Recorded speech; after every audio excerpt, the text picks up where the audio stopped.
যে কথা বলছিলাম যে রাসূলুল্লাহ সাল্লাল্লাহু আলাইহি ওয়াসাল্লাম যখন তাওহীদের বাণী প্রচার করা শুরু করলেন এতটা সহজ ছিল না।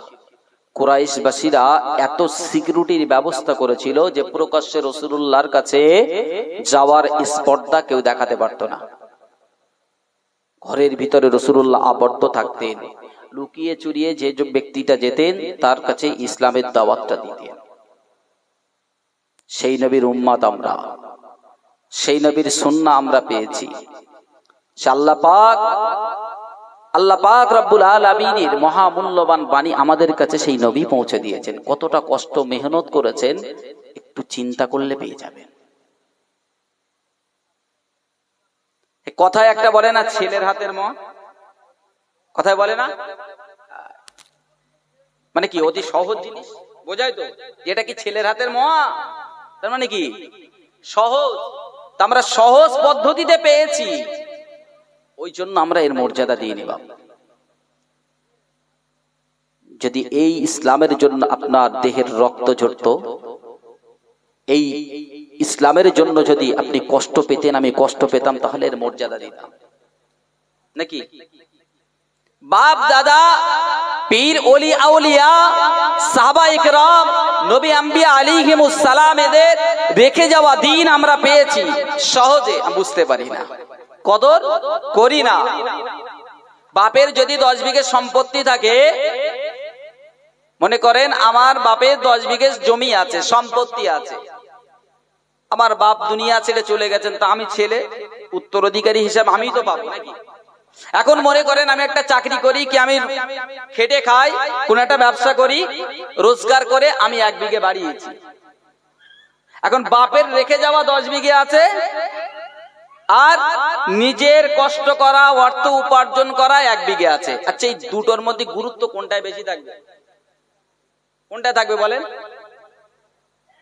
যেটা বেশি, 1 বিঘে বেশি থাকবে। মাশাআল্লাহ, 1 বিঘের প্রতি বেশি থাকবে, 10 বিঘের মূল্য কমে যাবে, কারণ ওটা ফকটিয়া, ওর প্রতি ওর শরম নেই, ওর প্রতি ওর মেহনত নেই।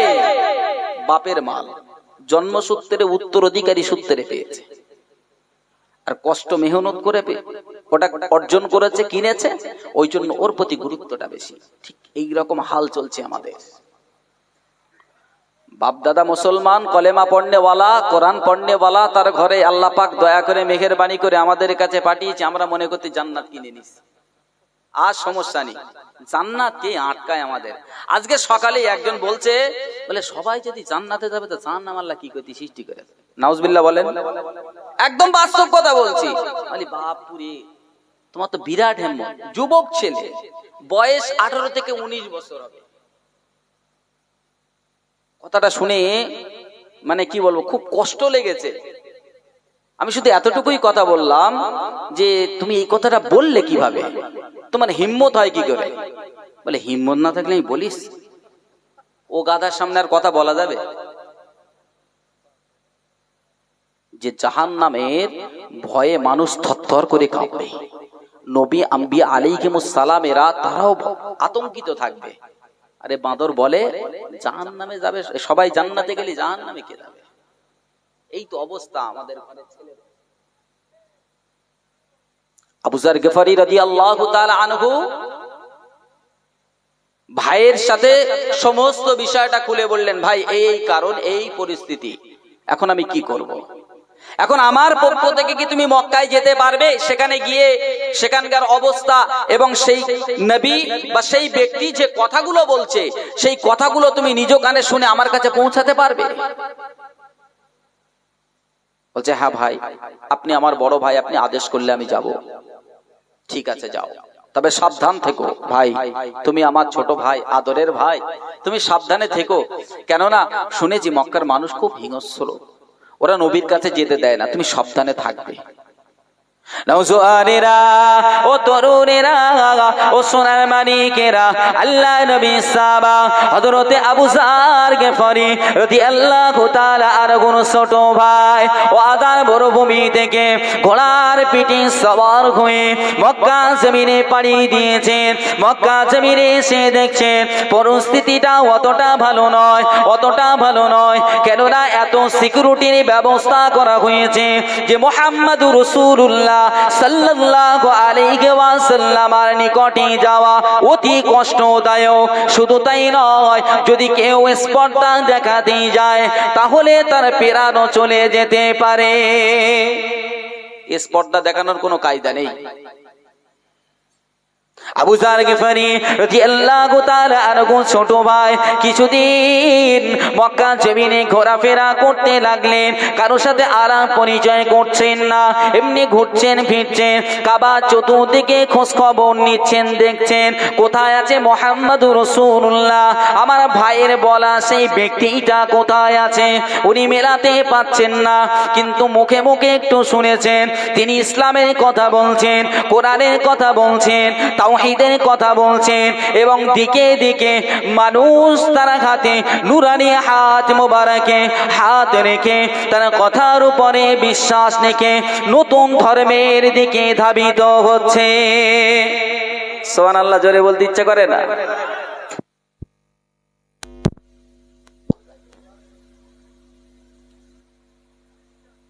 নওজোয়ানের আব্বারা, আবু যার গিফারির ভাই আর দেরি করলেন না, চলে যাচ্ছেন, চলে যাচ্ছেন ও আদান মরুভূমিতে চলে যাচ্ছেন।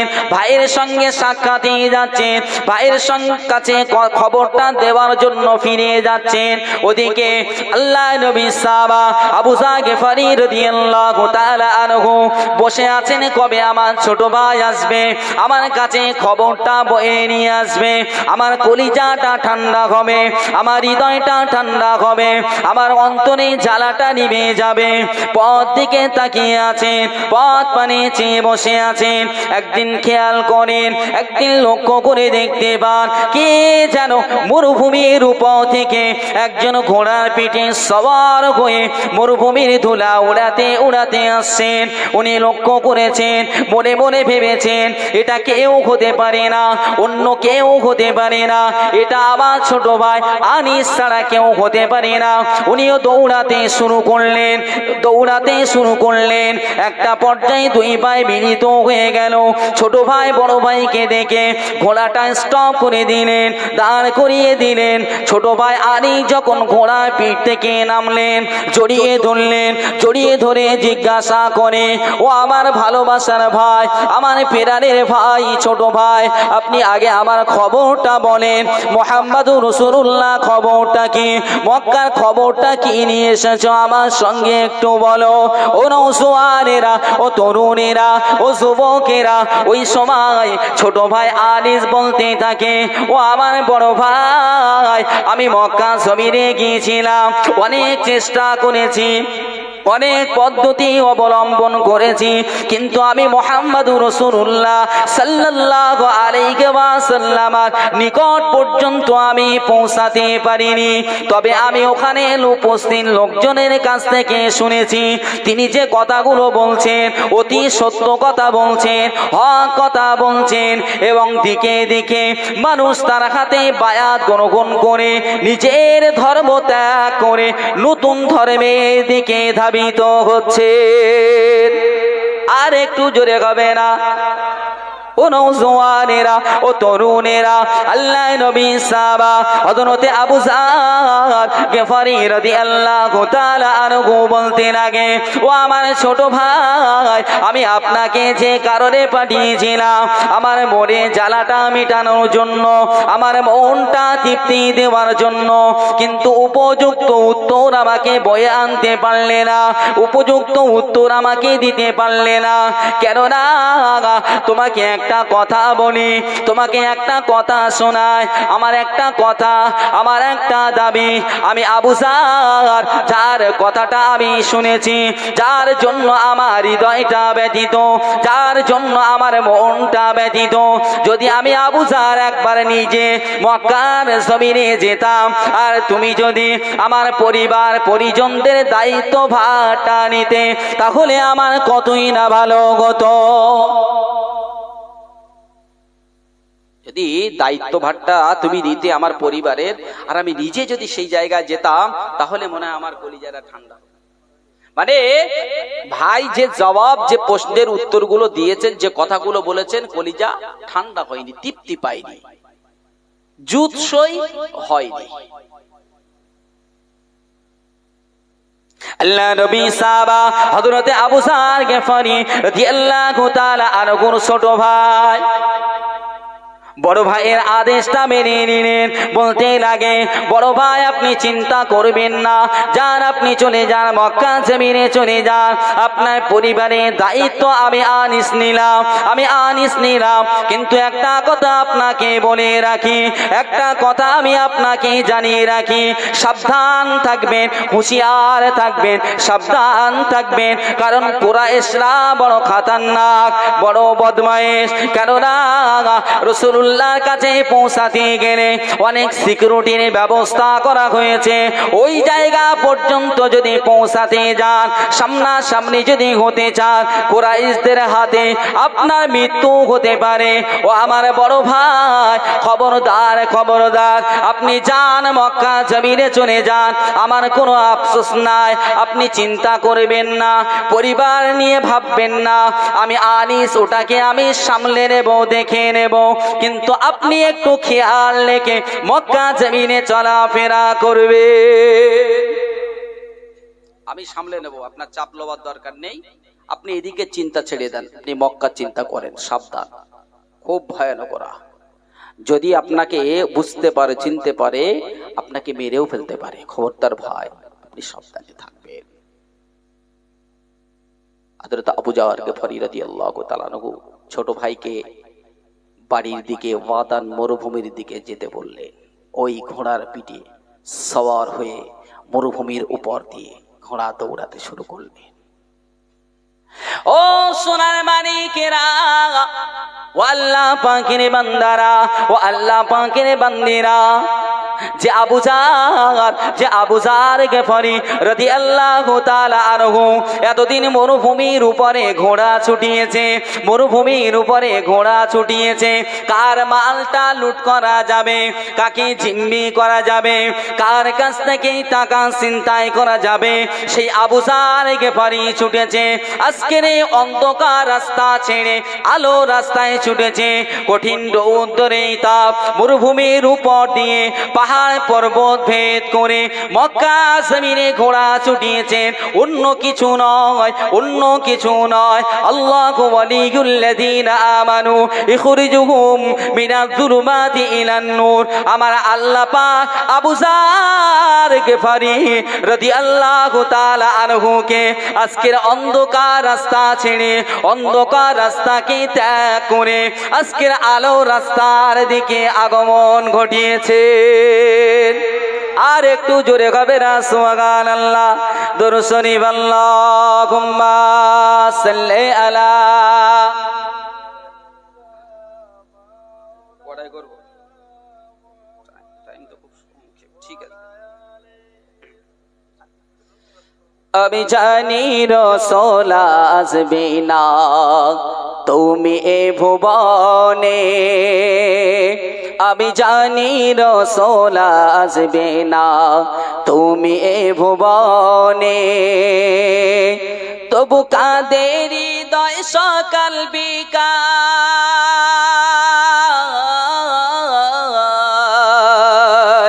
তবু কাঁদে হৃদয় সকাল বিকাল তোমারি প্রেমে, আমি জানি রাসূল আসবে না, তুমি এ ভুবনে আমি জানি রাসূল আসবে না, তুমি এ ভুবনে। তোমারি প্রেম বুকে নিয়ে আজ বেড়াই ঘোরে, জানি তুমি আমার থেকে আছো অনেক দূরে। তোমারি প্রেম বুকে নিয়ে আজ বেড়াই ঘোরে, জানি তুমি আমার থেকে আছো অনেক দূরে। তবু পারবো না কো ভুলতে তোমায়,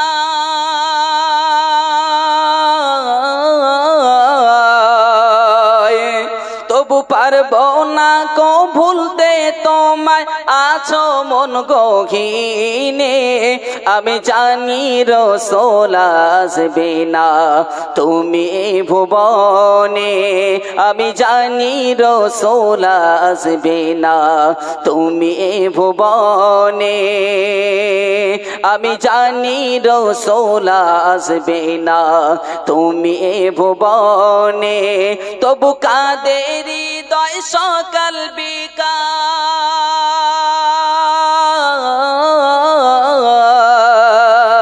তবু কাঁদে হৃদয় সকাল বিকাল তোমারি প্রেমে। আমি জানি রাসূল আসবে না, তুমি এ ভুবনে আমি জানি রাসূল আসবে না, তুমি এ ভুবনে। আবু বকর উমর উসমান ছিল তোমার দেওয়ানা, এক নজর না দেখলে তোমায় থাকিতে পারতো না। আর একটু চিল্লে হবে না, একটু মহাব্বতে হবে না? এই পিছনের দিক থেকে আওয়াজ মনে হয় ভালো হচ্ছে না, পিছনের দিকে ফাঁকিবাজ সব। সব না, সব বললে আবার কেমন পানা লাগবে একেবারে, তো ফাঁকিবাজ আছে কিছু, কারণ আওয়াজ যাচ্ছে এখান থেকে সামনে থেকে। আপনার একটু পিছন থেকে দেন না। আপনার সাথে কি ঝগড়া আছে নাকি, শত্রুতা আছে? যদি থাকে তাহলে নামার পরে যা করেন করেন, সমস্যা নেই, এখন তো দেন, সবাই মিলে দেন। নারে তাকবীর, নারে তাকবীর, সিলসিলায়ে হক মুজাদ্দিদুজ জামান, নারে তাকবীর। আবু বকর উমর উসমান ছিল তোমার দিওয়ানা, এক নজর না দেখলে তোমায় থাকিতে পারতো না। সেই সামনের দিকে আওয়াজ, পিছনের দিকে আওয়াজ নেই। আর একটু জোরে হবে না সুবহানাল্লাহ? আর একটু জোরে হবে না? তারা চাইনি কিছু, চাইলো তোমায়,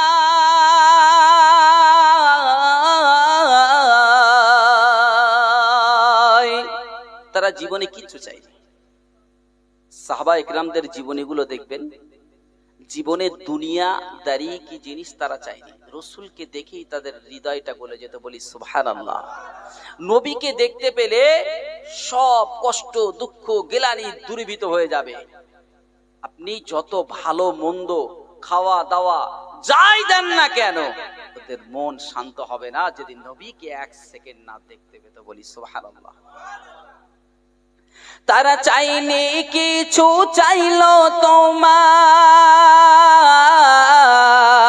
তাদের ওই জীবনে আমি জানি রাসূল আসবে না, তুমি এ ভুবনে আমি জানি রাসূল আসবে না, তুমি এ ভুবনে। তবু কাঁদে হৃদয় সকাল বিকাল, তবু কাঁদে হৃদয় সকাল বিকাল তোমারি তরে। আমি জানি রাসূল আসবে না, তুমি এ ভুবনে। নারে তাকবীর, নারে তাকবীর। প্যারা হাজরিন, শেষ করব নাকি? হবে তাহলে ঘটনাটা শেষ করি নাকি? আবু যার গিফারি রাদিয়াল্লাহু তাআলা আনহুর কথা বলছিলাম তো। আবু যার গিফারি রাদিয়াল্লাহু তাআলা আনহু যে ব্যক্তিটা এতদিন যাবত চুরি করেছেন, ছিনতাই করেছেন এবং শুধু তাই নয় সরদার ছিলেন, সেই ব্যক্তিটা ছুটেছে কোন জায়গায় একটু বলেন? কোথায়? রাসূলের দরবারে ছুটেছেন। নিজের ইচ্ছায় গেছেন? দুয়া তো আল্লাহ রাসূল করেছিলেন। আল্লাহ আবু জাহেল, ওমর দুইজনার মধ্যে যে কোনো একজনকে আল্লাহ ইসলামের জন্য কবুল করেন। কবুল কার জন্য হয়েছিল বাপ? হযরত ওমর ফারুক রাদিয়াল্লাহু তাআলা। কারণ আবু জেহেল ওই জায়গা পর্যন্ত যায়নি, আর ওমর রাসূলুল্লাহর কল্যাণ নেওয়ার জন্য হলেও রাসূলের কাছে গিয়েছিল। আর রাসূলুল্লাহর সম্মুখে যখন যাবে তো এমনি মানে বলে আল্লাহ কি নিয়ামত দান করেছিলেন। আল্লাহ নবী সাহাবা ও নওজওয়ানেরা ও আল্লাহ পাকের বান্দারা বান্দিরা, হযরত আবু যার গিফারি রাদিয়াল্লাহু তাআলা আনহু মরুভূমি ভেদ করে, পাহাড় পর্বত ভেদ করে মক্কা জমিনে আগমন করলেন, মক্কা জমিনে পদার্পণ করলেন। মক্কা জমিনে এসে উনি দেখতে পান, উনি বুঝতে পারেন আমার ছোট ভাই আলী যে কথাগুলো বলেছেন একেবারে তো মিথ্যা নয়, অতি ভয়ঙ্কর পরিস্থিতি। কেননা মক্কা জমিনে যদি কোনো ব্যক্তি প্রকাশ্যে মুহাম্মাদুর রাসূলুল্লাহ সাল্লাল্লাহু আলাইহি ওয়াসাল্লাম মুস্তাফা নবীর কদমে হাত রেখে যদি ঈমানের কলেমা পড়ে, কুরাইশরা তাকে মারতে মারতে মৃত্যুর দরজা পর্যন্ত পৌঁছে দিচ্ছে। এত ভাই কথাটা একটু আস্তে বলেন, একটু আস্তে বলেন, কাজে আছেন, একটু কথা আসতে পারে। প্যারা হাত উনি এসে দেখছেন যে ছোট ভাই যেটা বলেছেন সঠিক। কুরাইশরা যদি জানতে পারে, বুঝতে পারে যে এই ব্যক্তিটা ধর্ম ত্যাগ করে মুহাম্মদুর রাসূলুল্লাহ সাল্লাল্লাহু আলাইহি ওয়াসাল্লামের ইসলাম ধর্মে চলে গেছে, তাকে মানে সেই মুহূর্তে এমন মারা হচ্ছে যে মৃত্যু পর্যন্ত ঘটে যাচ্ছে।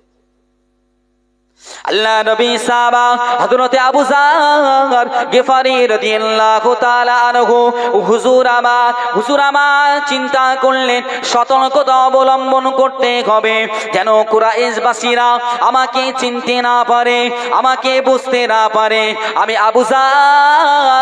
আমি আবু যার ওয়াদান মরুভূমি থেকে মক্কার জমিনে কি কারণে এসেছি, কেন এসেছি যেন কোনোভাবে কুরাইশবাসীরা না বুঝতে পারে। ও আল্লাহ পাকের বান্দারা, ও আল্লাহ পাকের বান্দিরা, আল্লাহ নবী সাহাবা আবু যার গিফারি রাদিয়াল্লাহু তাআলা আনহু হুজুর আমার সারাদিন কাবার আশেপাশে মসজিদুল হারামে চতুর্দিকে আল্লাহ নবীকে খুঁজতেই থাকে, আল্লাহ নবীকে খুঁজতেই থাকে। সন্ধ্যা যখন নেমে আসে কাবার চত্বরে যে ঘুমিয়ে যায়, কাবার চত্বরে গিয়ে শুয়ে পড়ে।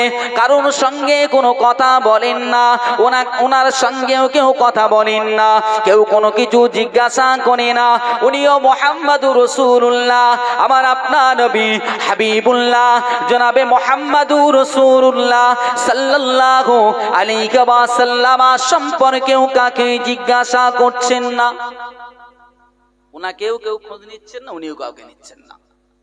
একদম স্টাফ, ওনার মনে উনি আছেন, ওনার দরকার অন্য কিছু নাই। টার্গেট আমি একবার রাসূলুল্লাহর সম্মুখে যাব, ডাইরেক্ট রাসূলুল্লাহর মুখ বিস্তৃত বাণী শুনবো। বলি সুবহানাল্লাহ। আল্লাহ পাকের বান্দা বান্দিরা, এমন ভাবে বেশ কিছুদিন অতিবাহিত হয়ে গেল। আবু যার গিফারি রাদিয়াল্লাহু তাআলা আনহুর পক্ষে সম্ভব হলো না, আল্লাহ নবীকে খুঁজে বার করতে পারলেন না, আল্লাহ নবীর সঙ্গে সাক্ষাৎ হলো না। ও আল্লাহ পাকের বান্দারা, ও আল্লাহ পাকের বান্দিরা, ইসলাম তো অতি সহজে আমরা পেয়েছি, কষ্ট আমাদের পেতে হয়নি, রক্ত আমাদের ঝরেনি। আমার আপনার নবী, যে নবীর জন্য গর্ববোধ করি, যে নবীকে নিয়ে আমরা গর্ব করি, নবী করে পাগল হয়ে যায়। কিন্তু আপনি তো জানেন, আমি তো জানি, সেই নবী কি উহুদের প্রান্তরে আমাদের কাছে ইসলামটা পৌঁছানোর জন্য দন্ত মোবারক কি শহীদ করেননি? হয়েছে কি হয়? কাদের জন্য করেছেন? আমাদের মতোই ব্যক্তিদের জন্য। রাসূলুল্লাহ তো জানতেন যে আমি 200 বছর, 500 বছর, 1000 বছর অন্য নবীদের মতো হায়াত পাবো না। যে হায়াত আল্লাহ পাক আমাকে দিচ্ছে, এর ভিতরে আমি এমন কিছু করে যাব, আমার পরে যে সমস্ত আমার উম্মাতানিরা আসবে তাদের কাছে যেন আমার এই সুন্নাহগুলো, আমার এই হাদিসের বাণীগুলো, আল্লাহ পাকের কোরআনের বাণীটা যেন পৌঁছে যায়। বলেন না সুবহানাল্লাহ। সেই জন্য তো রাসূলুল্লাহ বদরের যুদ্ধ করেছেন, উহুদ, খন্দক যুদ্ধে অংশগ্রহণ করেছেন, গেছেন রাসূলুল্লাহ, যুদ্ধে গেছেন, তাইফের ময়দানে গিয়েছেন, দেহ মোবারক থেকে রক্ত ঝরেছেন, এত রক্ত ঝরেছেন যে পায়ের জুতায় জমাট বেঁধে গেছে। আপনি একটু ভাবেন, তাইফ, মক্কা থেকে তাইফ 90 কিলোমিটার রাস্তা, রাসূলুল্লাহ এই 90 কিলোমিটার রাস্তা গিয়েছেন পায়ে হেঁটে। বলেন না সুবহানাল্লাহ। সেই নবী তাইফের মানুষের কাছে ইসলামের দাওয়াত নিয়ে গেল, এক এক রকমের কথা লিডারদের কাছে বলল যে আমার ধর্মটা মেনে নাও, আল্লাহ ছাড়া কোনো উপাস্য নাই, আমি মুহাম্মদুর রাসূলুল্লাহ আল্লাহর প্রেরিত নবী রাসূল। নবী আর কাউকে আল্লাহ করতে পারিনি, তোমার মতো একটা এতিম গরিব অসহায়কে নবী বানালো। পাড়া দুশ্চরিত্রবান ছেলেদেরকে, যারা নেতা হিসাবে ছিল, তারা লেলিয়ে দিল রাসূলুল্লাহর পিছনে। একটা পাগল জাদুকর, একে মারো, একে রাগিয়ে তোলো, রাগান্বিত করো। রাসূলুল্লাহ তো রাগার পাত্র নন, ছিলেন না। আমার রাসূল ছিলেন লা তাকনাতু মির রাহমাতিল্লাহ, तमाम বিশ্ব জগতের জন্য রাসূলুল্লাহ ছিলেন রহমত স্বরূপ। বলেন সুবহানাল্লাহ। সেই নবী যখন রাগান্বিত হচ্ছেন না, কি করছেন? পাথরের আঘাত করা হচ্ছে। দুষ্টু ছেলেরা পাথরের আঘাত করে দেহ মোবারক দিয়ে রক্ত ঝরিয়েছেন। সেই নবী রক্ত ঝরিয়েছেন কাদের জন্য? আমাদের মতো হতভাগাদের জন্য। আপনি কেন বোঝেন না? আপনি কেন বোঝেন না যে আপনার নবী আপনাকে কতটা ভালোবাসে, আপনার হাবিব আপনাকে কতটা ভালোবাসে? আপনি অন্য অন্য বিষয় নিয়ে যখন ভাবেন, 1 মিনিট 2 মিনিট নবীকে নিয়ে ভাববেন, আপনার অন্তরে ইমানের নূরটা জ্বলে উঠবে। আপনি ভাবনা চিন্তা করেন না বলে আপনার নূরটা আস্তে আস্তে কমে যাচ্ছে, নিভে যাচ্ছে। নওজোয়ানেরা, তরুণেরা, আল্লাহ নবী সাহাবা হযরত আবু যর গিফারি রাদিয়াল্লাহু তাআলা আনহু, হুজুর আমার কিছুদিন অতিবাহিত হয়ে গেল, আল্লাহ নবীর সঙ্গে সাক্ষাৎ হলো না, আল্লাহ নবীর সম্মুখে যেতে পারল না, আল্লাহ নবীকে দেখতে পেল না। হঠাৎ একদিন সন্ধ্যাবেলা কাবার চত্বরে বসে, কাবার দেওয়ালে খেলান দিয়ে বসে আছেন। এমন সময় আল্লাহ নবী সাহাবা, আল্লাহ নবী জামাতা হযরতে আলী রাদিয়াল্লাহু তাআলা হুজুরের সঙ্গে সাক্ষাৎ হয়ে গেল। আল্লাহ নবী সাহাবা হযরতে আলী কাররামুল্লাহ ওয়াজহাহু হুজুর আমার বলতে থাকে, ও ভাই, আমি আলী যদি আমার বাড়িতে আজকে মেহমানদারির জন্য দাওয়াত করি, আপনি কি আমার দাওয়াতটা গ্রহণ করবেন? একটু সুবহানাল্লাহ হবে না? মেহমানদারি করা এটা রাসূলুল্লাহর একটা সুন্নাত, তো জানেন তো নাকি? আর সুন্নাত তো রাসূলুল্লাহ সাল্লাল্লাহু আলাইহি ওয়াসাল্লামের সাহাবা বললেন, আমি যদি আপনাকে দাওয়াত করি আপনি কি যাবেন? তো আবু যর গিফারি রাদিয়াল্লাহু তাআলা আনহু বললেন, হ্যাঁ যান। গেলেন রাতের বেলা, মেহমানদারি করলেন, খাওয়া দাওয়া করলেন, রাত্রি থাকলেন, কিন্তু হযরত আলী আর আবু যর রাদিয়াল্লাহু তাআলা আনহুর মধ্যে কোনো কথা হলো না। আপনি কোথা থেকে এসেছেন সচরাচর আমরা জিজ্ঞেস করি কি করি না? একজন ব্যক্তি যদি আমার বাড়িতে, আমি জিজ্ঞেস করবো না, ভাই আপনার বাড়ি কোথায়, আপনার নাম কি, আপনি কোথায় থাকেন, আপনার বাবার নাম কি, কি বা আব্বার নাম কি? জিজ্ঞেস করি কি করি না? আমরা জিজ্ঞাসা করি, কিন্তু দুজনের কোনো কথা হলেন না। আয়াতের দিকে খেয়াল রাখবেন, আল্লাহু ওয়ালিয়ুল লাযিনা আমানু ইখরিজুহুম মিনাজ যুলুমাতি ইলান নূর। আল্লাহ কেমন ভাবে যার অভিভাবক হয়ে যাবে তাকে কেমন অন্ধকার থেকে আলোর দিকে টেনে আনে, খেয়াল রাখবেন। হযরতে আবু যর গিফারি রাদিয়াল্লাহু তাআলা আনহু কোনো কথা বললেন না। সকাল হলো, মসজিদুল হারামের চত্বরে চলে আসলেন, আবার খুঁজতে শুরু করলেন, আবার খুঁজলেন, পেলেন না। দেখা মিলছে না নবী। দ্বিতীয় দিন আবার আলীর সঙ্গে দেখা হল,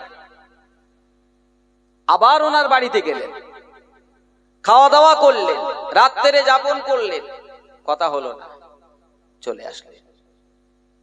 নওজোয়ানের আব্বারা ও সোনার মানিকেরা, আমার আম্মা জানেরা, বোনেরা, আল্লাহ পাক কেমন ভাবে যার অভিভাবক হয়ে যাবে, কেমন ভাবে তাকে হিদায়াতের রাস্তাটা দেখিয়ে দেবে, অন্ধকার থেকে আলো রাস্তায় টেনে নিয়ে আসবে। একটু খেয়াল করে শোনেন, একটু মন দিয়ে শোনেন ও আল্লাহ পাকের বান্দারা, ও আল্লাহ পাকের বান্দিরা। তৃতীয় দিনে আল্লাহ নবী সাহাবা হযরত আবু যর গিফারী রাদিয়াল্লাহু তাআলা আনহু সারাদিন নবীকে খোঁজ করলেন, খোঁজাখুঁজি করলেন। আল্লাহ নবী সাক্ষাৎ পেলেন না, দেখা মিলল না। আল্লাহ নবী সাহাবা হযরত আবু যর গিফারী রাদিয়াল্লাহু তাআলা আনহু সন্ধ্যা নেমে আসার সাথে সাথে কাবা চত্বরে চলে আসলেন। তৃতীয় দিনেও আল্লাহ নবী সাহাবা হযরত আলী রাদিয়াল্লাহু তাআলা আনহুর সঙ্গে সাক্ষাৎ হয়ে গেল। আল্লাহ নবী সাহাবা হযরত আলী রাদিয়াল্লাহু তাআলা আনহু বলতে লাগেন, ও ভাই, এখনো কি সেই সময়টা উপস্থিত হয়নি? এখনো কি সেই সময়টা আসেনি যে সময়ে মানুষ সারাদিন খাটাখাটনি করে, ঘোরাঘুরি করে, দেখা দেখি করে এবং সর্বশেষ মানুষ তার নিজের ঘরেতে ফিরে যায়? আপনার কি ঘরে যাওয়ার এখনো সময় ফিরে আসেনি? আপনি এখনো এখানে বসে আছেন, এখনো সময়টা এখানেই দিচ্ছেন। চলেন আমার সঙ্গে আমার বাড়িতে চলেন।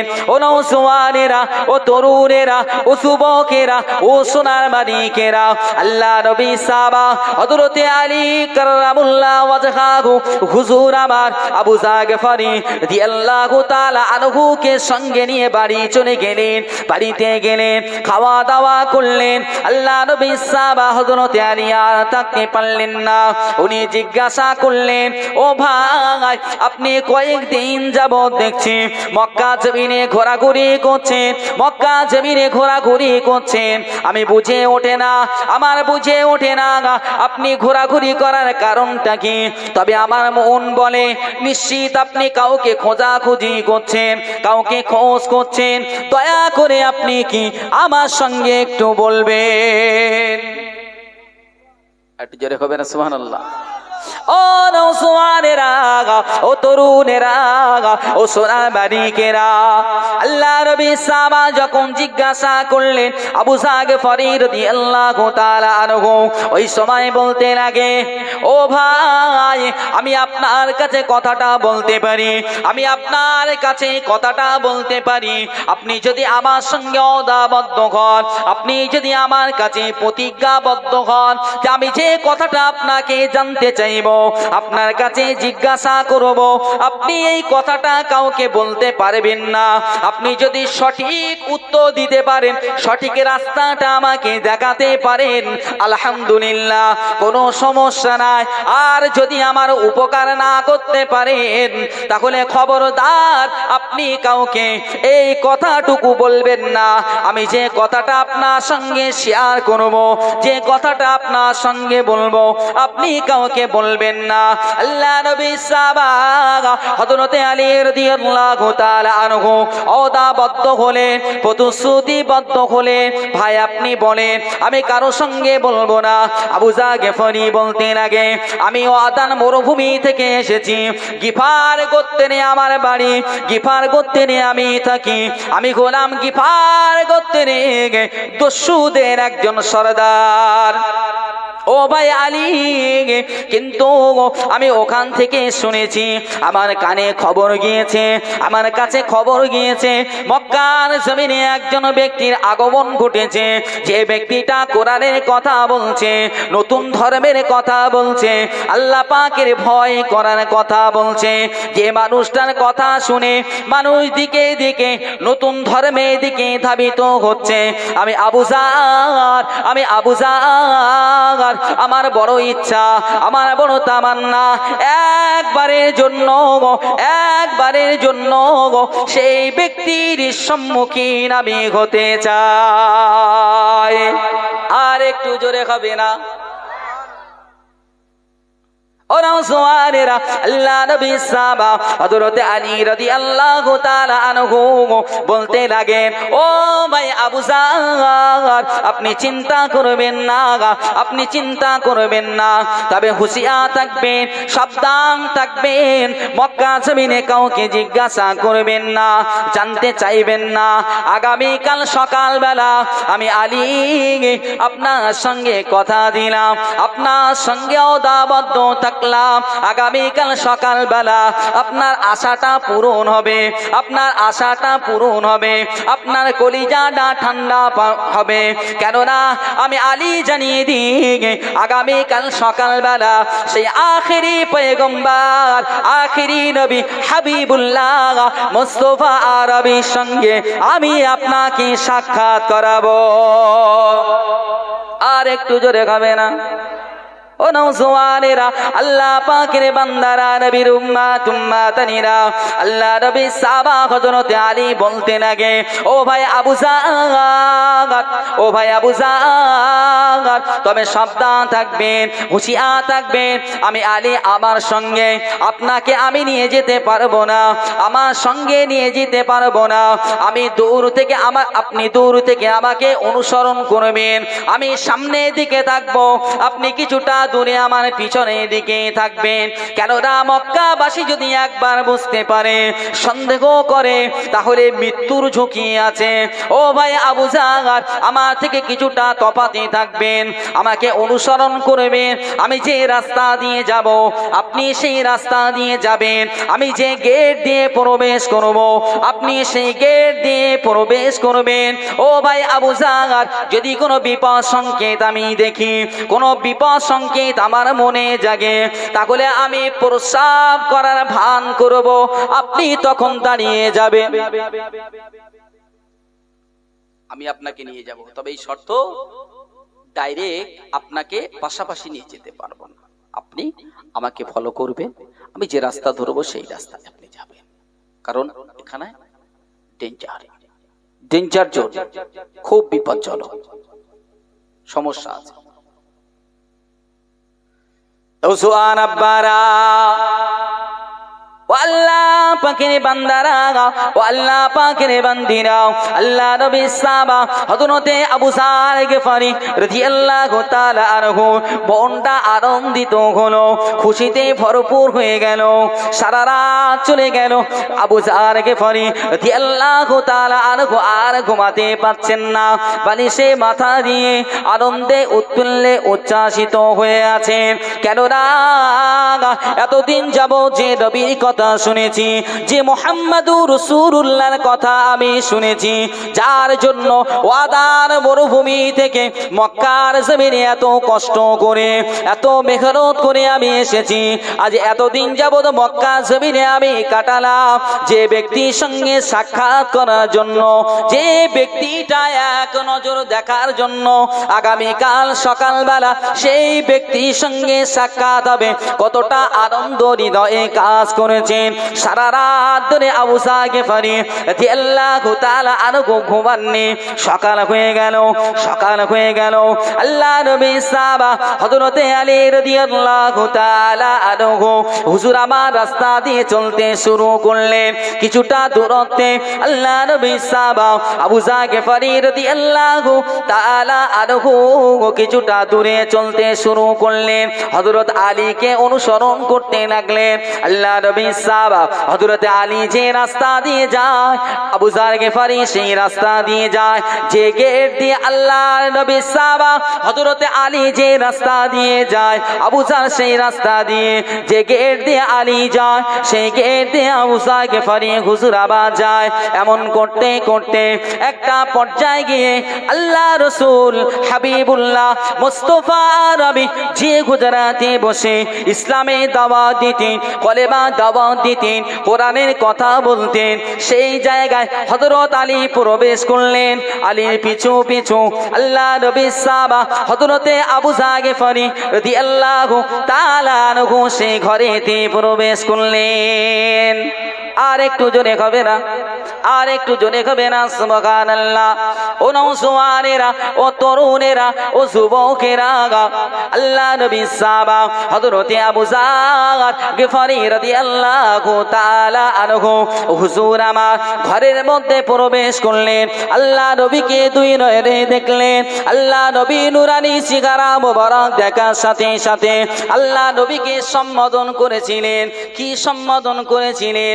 এমন একটা বাক্য সম্বোধন করেছিলেন যে বাক্যটা আজও বিশ্বের মুসলমানের কাছে অবধারিত হয়ে আছে, রসুলের একটা সুন্নাহ হিসাবে প্রতিষ্ঠিত আছে।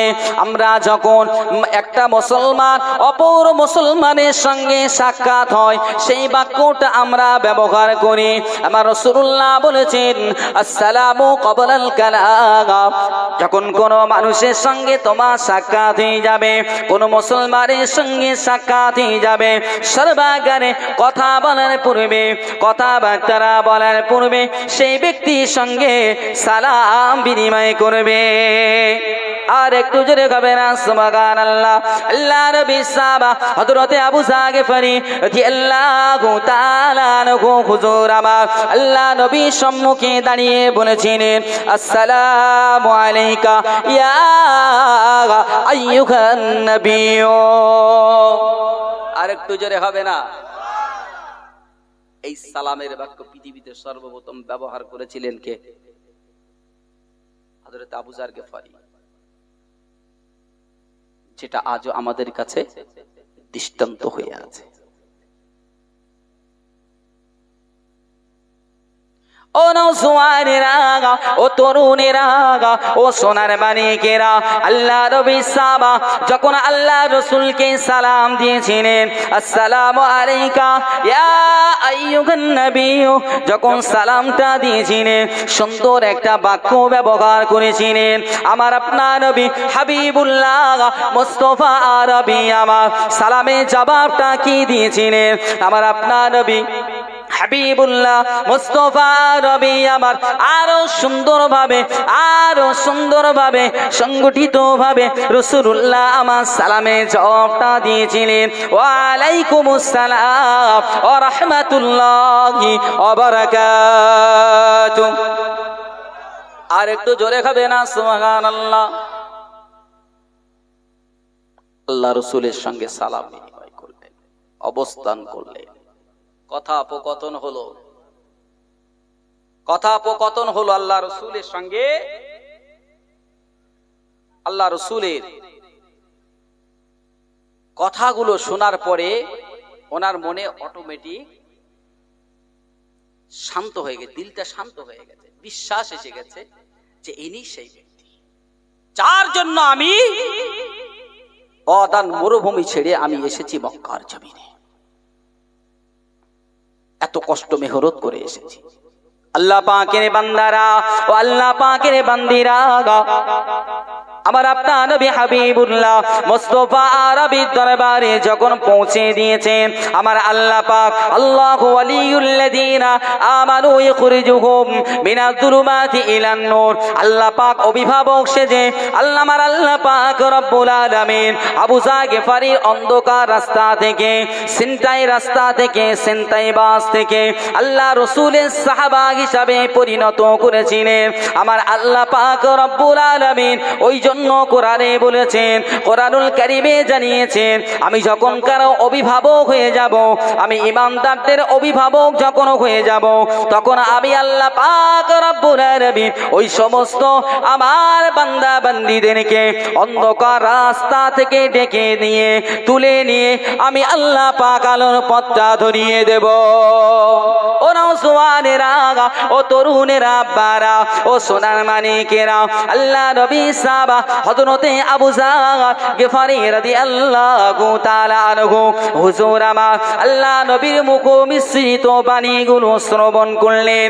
মুখমিশ্রিত বাণীগুলো শোনার পরে আল্লাহ নবী নুরানি হাত মুবারকে হাত রেখে, নুরানি হাত মুবারকে হাত রেখে আল্লাহ নবীর একত্ববাদের কলেমা তাওহীদের বাণী পড়ে লা ইলাহা ইল্লাল্লাহ মুহাম্মাদুর রাসূলুল্লাহ সকলে পড়েন লা ইলাহা ইল্লাল্লাহ মুহাম্মাদুর রাসূলুল্লাহ আশহাদু আল্লা ইলাহা ইল্লাল্লাহ ওয়াহদাহু লা শারীকা লা ওয়া আশহাদু আন্না মুহাম্মাদান আবদুহু ওয়া রাসূলুহু আল্লাহ নবী সাহাবা হযরতে আবু যার গিফারি রাদিয়াল্লাহু তাআলা আনহু আল্লাহ নবীর হাতে হাত দিয়ে আমার ইসলামটাকে কবুল করেছিলেন। প্যারা হাজরিন, আল্লাহ নবী সাহাবা হযরতে আবু যার গিফারি রাদিয়াল্লাহু তাআলা আনহু ইসলাম কবুল করলেন। আল্লাহ রাসূল সাল্লাল্লাহু আলাইহি ওয়াসাল্লাম বললেন, বাবা আবু যার একটু সাবধানে থেকো, কেননা মক্কার কুরাইশরা এরা খুব ভয়ানক, তোমাকে আক্রমণ করতে পারে, সাবধানে থাকো। আল্লাহ রাসূলের সাহাবা বললেন, ইয়া রাসূলুল্লাহ, যত সময় না পর্যন্ত আমি কাবার চত্বরে আমি যে ইসলামের কলেমা পড়েছি এটাকে না প্রকাশ করতে পারবো, আমার হৃদয় শান্ত হবে না, আমার হৃদয় শান্ত হবে না। আবু যার গিফারি রাদিয়াল্লাহু তাআলা আনহু আল্লাহ রাসূল নিষেধ থাকা সত্ত্বেও উনি আসলেন, এসে হঠাৎ দাঁড়িয়ে বললেন, আশহাদু আল্লা ইলাহা ইল্লাল্লাহু ওয়াহদাহু লা শারীকা লাহু ওয়া আশহাদু আন্না মুহাম্মাদান আবদুহু ওয়া রাসূলুহু। নিশ্চয়ই মুহাম্মদুর রাসূলুল্লাহ সাল্লাল্লাহু আলাইহি ওয়াসাল্লাম আল্লাহর প্রেরিত নবী ও রাসূল। সাথে সাথে আবু জাহেলের দলবলেরা লাফ দিয়ে উঠে ওকে ধরলো, আবু যার গিফারি রাদিয়াল্লাহু তাআলা আনহুকে ধরলো, বলে নিজের ধর্মকে ত্যাগ করে যে ধর, একে ধর, একে এক্ষুনি মারতে হবে, ধরতে হবে। আবু যার গিফারি রাদিয়াল্লাহু তাআলা আনহুকে ধরা হলো, মাটিতে শুইয়ে দিয়ে বুকের উপরে চড়ে বসা হলো। উপস্থিত যত লোক ছিল কাফের মুশরিকরা সবাই কেউ লাথি কেউ চড় মারতে শুরু করলো। আল্লাহু আকবার। আপনি এখানে বসে বসে, আমি এখানে বসে বসে বলছি, কোনো বিপদ মুসিবত কিছু নেই বলে আপনি শুনছেন, আপনার বাধা দেবার কেউ নেই বলে। আল্লাহ না করুক, যদি সেই সময় যদি থাকতো কি হতো বলেন। হচ্ছে যদিও এখন অনেক জায়গায়, একেবারে ভালো বলা যায় না, সুবিধাজনক জায়গায় আছি বলে বলা যায় না, তারপরেও বলছি কিছুটা হলেও আছি। খবর আপনারা রাখেন, আমার থেকে অনেক বেশি রাখেন। আবু যার গিফারি রাদিয়াল্লাহু তাআলা আনহুকে মা শুরু করলেন, একদম মৃত্যুর মুখে পৌঁছে গেছে এমন অবস্থা। আব্বাস বিন আবু তালিব দৌড়ে ছুটে আসলেন, এই দাঁড়াও, তোমরা কি গিফার গোত্রের একজনকে মেরে ফেলবে? তোমরা জানো না যে গিফার গোত্রের ওপর দিয়ে তোমাদের যেতে হয় ব্যবসার জন্য? তোমরা কি ভুলে গেলে?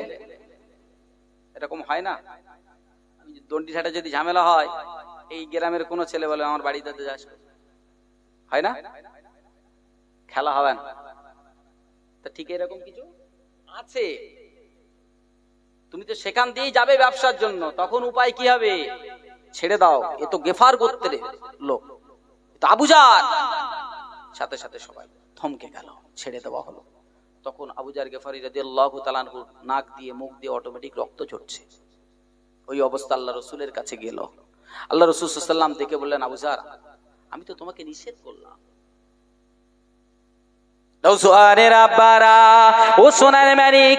আল্লাহ নবী সাহাবা হযরত আবু যার গিফারি রাদিয়াল্লাহু তাআলা আনহু কি জবাব দিয়েছিলেন, ইয়া রাসূলুল্লাহ, ইয়া হাবিবাল্লাহ, হুজুর, কুরাইশরা আমাকে আঘাত করেছে, আমার মুখ দিয়ে, আমার গাল দিয়ে, আমার নাক দিয়ে রক্ত বাহির করেছে, আমার কষ্ট লাগেনি, আমার দুঃখ লাগেনি, আমার ব্যথা লাগেনি, ইয়া রাসূলুল্লাহ, ইয়া হাবিবাল্লাহ, হুজুর, কিন্তু আমি আবু যার গিফারি যদি এই কথাটা কাবা চত্বরে দাঁড়িয়ে না বলতে পারতাম, এর থেকেও অনেক কষ্ট, এর থেকেও অনেক দুঃখ আমার হৃদয়ে জমা থাকতো,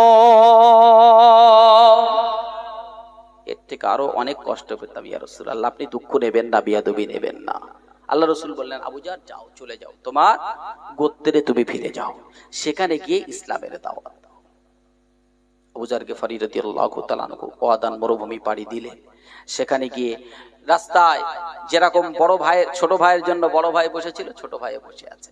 সাক্ষাৎ হলো, বলল ভাই আমি সেই ব্যক্তির সঙ্গে সাক্ষাৎ হয়েছে, আমি তার ধর্মকে মেনে নিয়েছি। বলল ভাই আপনি মেনে নিয়েছেন মানে আমিও মেনে নিলাম। বলেন সুবহানাল্লাহ। দুই ভাই মিলে চলে গেলেন আম্মার কাছে, মায়ের কাছে গিয়ে বলছে আম্মা জান নতুন এক ধর্ম গুরু এসেছেন মক্কায়, যার নাম মুহাম্মদুর রাসূলুল্লাহ সাল্লাল্লাহু আলাইহি ওয়াসাল্লাম, তো তার নতুন ধর্মটা আমরা মেনে নিয়েছি। আম্মা জান বললেন তোমরা দু ভাই যখন মেনে নিয়েছো আমিও মেনে নিলাম। বলেন সুবহানাল্লাহ। দরুদ শরীফ আল্লাহুম্মা সাল্লি আলা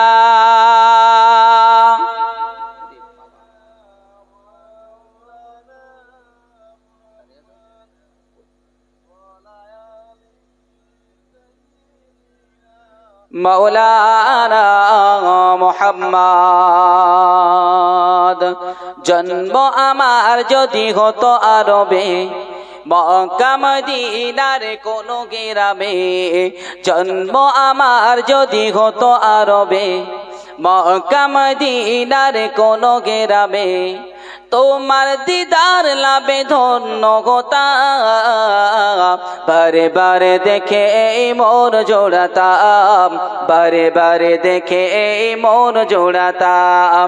জন্ম আমার যদি হতো আরবে, মক্কা মদিনার কোন গ্রামে, জন্ম আমার যদি হতো আরবে, মক্কা মদিনার কোন গ্রামে, তোমার দিদার পে ধন্য হতাম, বারে বারে দেখে এই মন জোড়াতাম, বারে বারে দেখে এই মন জোড়াতাম। দরুদ আল্লাহুম্মা সাল্লি আলা সাইয়্যিদিনা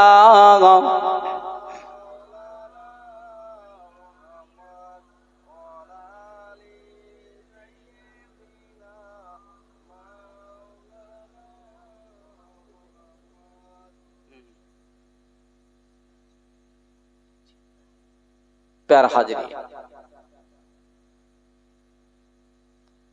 আলহামদুলিল্লাহ, সন্ধ্যার পর থেকে আপনারা অনেক ওলামা হযরতদের কাছে